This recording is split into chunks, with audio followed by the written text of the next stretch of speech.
Before operating, carefully inspect the machine for any damage or leak.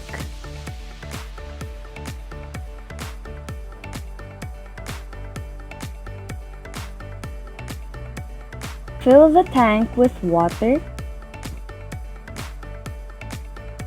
and add the recommended disinfectant solution at the proper amount.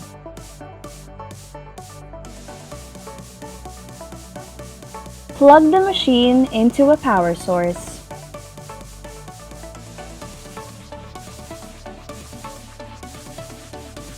To operate the fogger, switch on the power button located in the handle and adjust the valve switch to your desired fogging strength.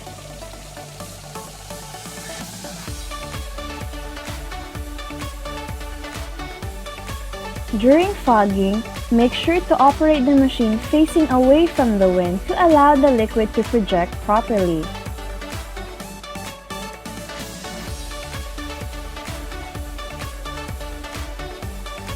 After every use, be sure to set the valve switch to 0 and turn off the power button, then attach the sprayer to the machine.